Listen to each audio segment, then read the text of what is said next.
السلام عليكم، صباح الخير يا شباب، اخباركم ايه؟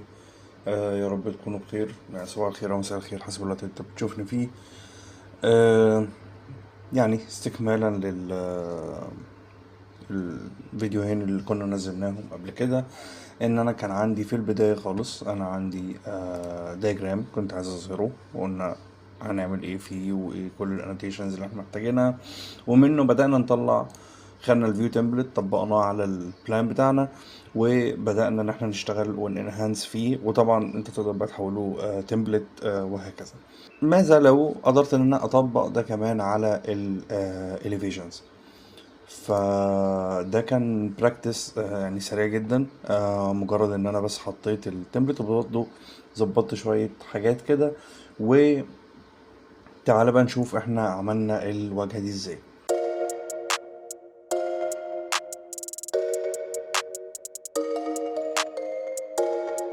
بداية، اختصارا للوقت، احنا اتعلمنا ازاي ان احنا نتحكم في الكروب فيو بتاعنا. باخد المشهد اللي انا محتاجه او الجزء اللي انا محتاجه من الواجهة، بحط التمبلت اللي فات بتاعي وببتدي ان انا اشتغل على الواجهة دي. طيب مبدئيا كده الواجهة دي محتاجة ايه يعني؟ استنباطا كده من الدياجرام اللي كنا محتاجين، اللي كنا عملناه هنا ده، ان انا كان عندي هنا solid panels وكان عندي هنا فريم. طيب تعالى هنا كده بسرعة نعمل الكلام ده. ان انت عندك هنا solid panels، عايز تديها override، وفي الحالة دي بقى هنحولها لتمبلت. ممكن نبقى نفردها في شرح لوحده ازاي نعمل فلتر نسلكت بيه حاجات معينة، لكن دلوقتي خلينا نعملها بالاوفررايد. اوفررايد هنا انا هختار ان انا يبقى عندي في الباترن بتاع الفور جراوند الوود جرين بتاعي، واديله اللون بتاعي برضو. هنا solid color اديله لون الجولد واغمقه سنة. ابلاي، الدنيا تمام. اوكي. طيب بالنسبة للفريم ده برضو نفس الكلام، بس من غير الباترن يعني. انا ممكن برضو اخليه ياخد نفس الدرجة بالظبط. طيب انا عندي تول جميلة جدا بتسلكت الكالرز كده، جاست بيكر. انا هاخد اللون ده بالظبط تمام نفس الار جي بي اهو. عشان لو انا خدته من هنا هو متأثر نوعا ما باللايتنج يعني. طيب اوفررايد، تعالى انا هقول له نفس الار جي بي بتاعي 177 120 5 4. اوكي ابلاي، تمام خد نفس اللون الجولد بتاعي. طيب فاضل ايه تاني؟ انا بصراحة موضوع البانلز، انا بس عملت انهانسمنت شوية في موضوع الفرش الداخلي. حطيت كده كومبوننت مطبخ، تلاجة، وحطيت صوفا وقدامها تي في يونت. جينا في 3 دي العادي بتاعنا هنشوف الجزء اللي جوه. اعتقد حتى باين برضو في ال 3 دي بتاعي، وكمان في البلان يعني شكله لطيف. قلنا قبل كده لو كملنا البلان هيبقى الموضوع مختلف تماما بشكله افضل. ولكن طب انا هنا في الواجهه هبينه ازاي؟ مفيش طريقه تبين بيها او تخلي ماتيريال ترانسبيرنت. يعني انا عندي هنا في 3 دي الجلاس واخد ترانسبيرنت، الماتيريال نفسها فيها ترانسبيرنت، انما في الواجهات الريفت للاسف مش بيعمل الترانسبيرنت دوت. وانما هو بياخده سوليد زي ما انت شايف كده. في تريكيه كده هنعملها، ان انا هعمل ايه؟ ان انا هسلكت بانل من دول واقول له ايه، والله سيلكت اول انستنس فيزبل ان فيو او انتر بروجكت، انت اضرب المشروع بتاعك. لكن انا انصح فيزبل ان فيو عشان ما تحملش عليه اوفر رايت سيتنجز لحاجات جوه مثلا، او حاجه ممكن يكون البانل دي متكرره معاك في المشروع كتير يعني. طيب فيزبل ان فيو بسلكت البانلز دي كلها، واجي عليهم اعمل اوفر رايد باي اليمنت، وهقول له والله انت خليك ترانسبيرنت. تعال نجرب بقى. شايف انت بدأ ان هو يشوف الحاجات اللي جوه. تمام. ممكن برضو نغمق لونها على فكرة سن بسيطة، بحيث ان انا ايه، آه، احس بالغمقان بتاع الازاز شوية. اوكي. او ممكن افتحه برضو، ممكن يديني افكت كويس.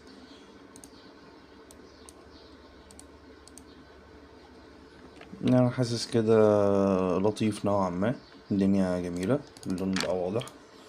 يعني نوعا ما بقى عندي فريم باين ان ده ازاز ترانسبيرنت للحاجة اللي وراه.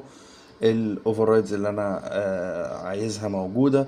ممكن نزود بس اوفر رايد بسيط كده، ان اولا انا حاسس ان دي عامله بلوك كده، فانا ممكن اصلا اعمل لها هايد بشكل كامل. الاشخاص بتاعتي حسب انت وذوقك بقى، ممكن اوفر رايد كده واديهم اللون الذهبي بتاعنا، لهم لمعوا في اللايتنج شويه، ممكن اغمقه حاجه بسيطه. اوكي تمام. طيب انا كده بشكل مبدئي الدنيا عندي جميله جدا. هنشوف بقى ناقصنا ايه. كتير قوي بنشوف على البنترست والويب سايتس اللي بيبقى عليها برزنتيشنز كتيره، حاجات كده ورا، دي جميله جدا وبتتعمل بالستريتور مثلا او فوتوشوب او حاجه. ماذا لو قدرنا ان احنا نعملها في الريفت؟ فتعالى كده نجرب نشوف هنعمل حاجه زي كده ازاي. هو الكونسبت فيها ان هي فيلد ريجن برضو. جينا هنا في انوتيت ريجن. الفكره كلها ان انت تظبط بس شكل الهاتش ده. فانا هعمل كده عينة على جنب وهقول لك انا هعملها ليه. وتعالى نعمل شكل السحابة او الخطوط السما اللي ورا دي.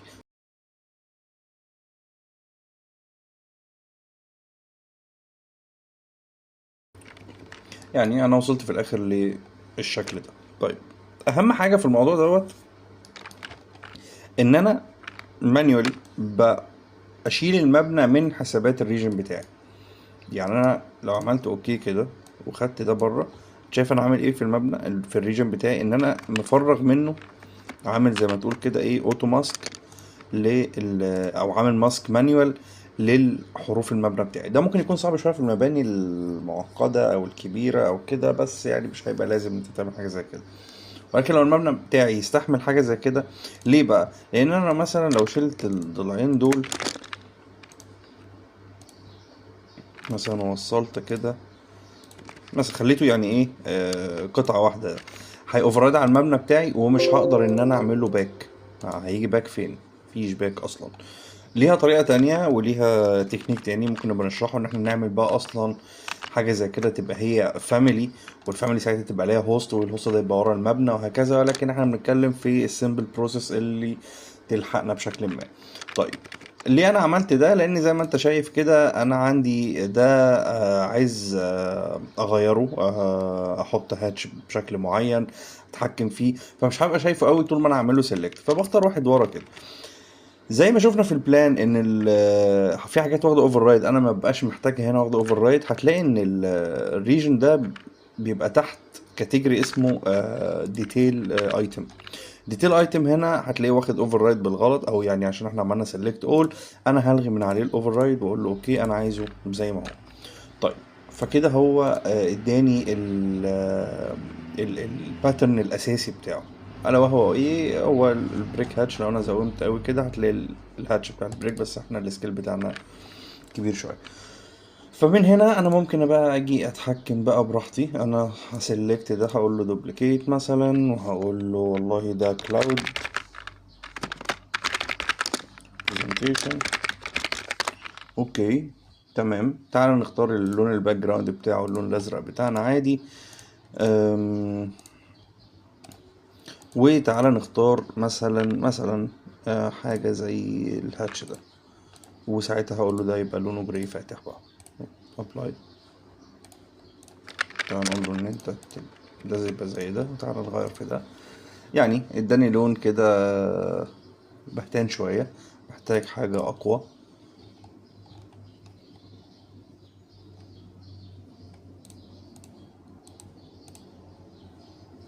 بدأ يظبط معايا شوية، بدأت أحس كده باختلاف، مش في اللون بس، اختلاف كمان إن هو مدي سنة باترن بسيطة، شكلها لذيذ كويسة. ممكن لو انت عندك بقى هاتشز تانية ممكن تستغلها. يعني انا مثلا ممكن الهاتش بتاع الخشب ده يديني شكل كويس جدا، بيديني احساس السحاب برضه او حاجة. فانا بصراحة محتاج حاجة سيمبل قوي يعني. ممكن ده برضو يكون كويس، خلاص انا هستقر على ده. طيب بنفس الطريقة احنا ممكن برضو نعمل الشمس اللي موجودة هنا دي بنفس التكنيك بالظبط. ان انا هاجي هقول له والله انا عايز من ده هاجي هنا مثلا اقول له تعالى انا عايز دايرة كده مثلا. اوكي، ايوه بالشكل ده كده، خليها 3 بس. ماشي. خليها برضو ايه invisible lines عشان ميبقاش مديني شفة سودة او حرف اسود للشيب بتاعي. واقول اوكي، انا كنت اوريدي مجهز الباترن بتاعي دوت اهو. اعمل ايه بقى؟ افرغ بقى منه المبنى، اشيل ده واشيل الجزء ده اعتقد. تمام. ونترم الدايرة بتاعتنا، نقول له اوكي، طلع معاك المبنى. تمام. طيب ممكن بنفس الطريقة بقى نعمل خط الارض برضو، عشان انت مش هينفع تسيب الدنيا عندك كده. خط الارض غالبا بادئ من اول هنا تقريبا، هنا كده.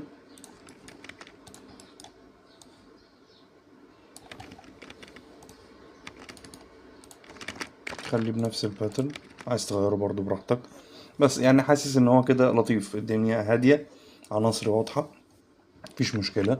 ممكن ابتدي اضيف بقى التكست بتاعي زي ما اتعودنا، ان انا والله هضيف في التاج بتاع الفيو دوت ان دي عبارة عن الواجهة الايست. تمام. نختار فونت مناسب.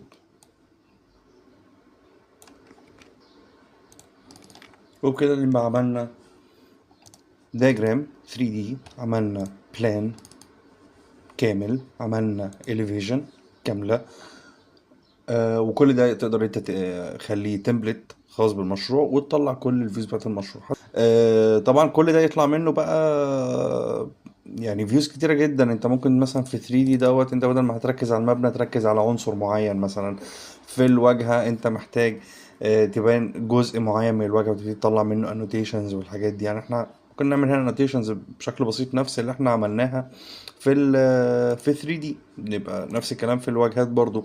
في البيانات برضو ممكن نعمل حاجات زيادة. عايزك تجرب، تشوف ايه الصعوبات اللي ممكن توقفك، ايه المشاكل اللي ممكن تحصل. في حاجات تقابلك انت انا ما تعرضتلهاش مثلا في بروجكت بسيط زي دوت، تبتدي تقابلك مشاكل، ابتدي اتكلم فيها، ابتدي حاول معاها، ابتدي شوف طرق تخليك توصل لافضل برزنتيشن باسهل ورك فلو ممكن توصل له او تستنتجه. وبس كده، ومستني دعمك باللايك والشير. ولو في اي مشكلة تواصل معايا على السوشيال ميديا بتاعتي او ابعت لي البراكتس بتاعك، هكون مبسوط جدا